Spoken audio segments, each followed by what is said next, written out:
The COVID-19 crisis is crippling already limping African economies, and countries have had to look to the IMF for assistance. We speak now to Julius Odeke, a journalist in Kampala, Uganda, via Skype. Thank you very much, Julius, for joining us. Let's start with how the government has moved to contain the spread of the virus.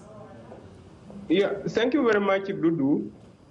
IMF, under the country director, Maria Clara, has within last week announced that they have given Uganda an amount of money was $491.5 million, which is meant for the facilitation of the Minister of Health, and some money like $150 million will be given to Bank of Uganda to help the bank sustain other commercial banks, so that people, when they go to bank, they will be getting money out of free without actually any interest charge.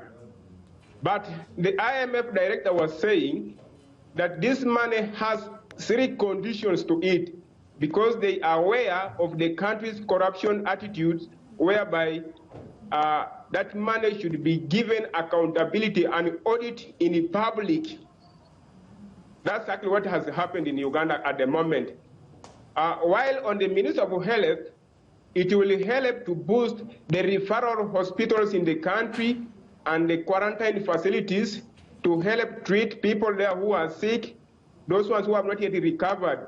At the moment, we have about 2,145 people in the quarantine facilities. Many of them have been got from what they call as importation kind of victims, who are mostly the truck drivers coming from countries which are neighboring to Uganda. That's Kenya, Tanzania, and South Sudan. How has life changed for the Baganda everyday activities not being the same as a result of this virus?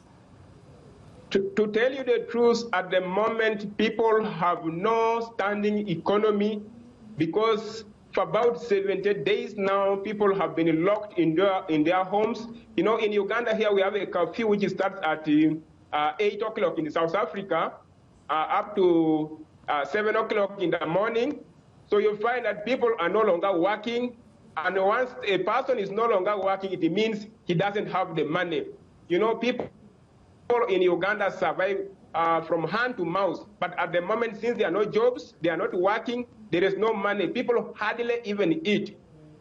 Recently, through the president announced that those ones, the good Samaritans who have the money, should donate. So they donated about 50 billion shillings Ugandan money, and that money, they used some money for buying food, but they have not even distributed food to people because of the outbreak. They are fearing to get in touch with the community. So it has actually been so bad to the economy in Uganda.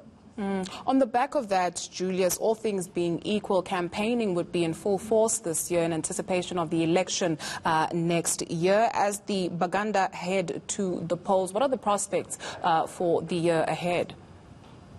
Yes. Yesterday, the president gave an interview to one of the local television stations called the NBS.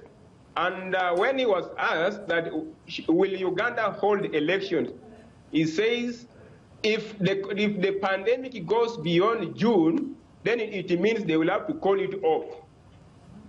Because they cannot risk the life of people just because of mere politicking. So there is there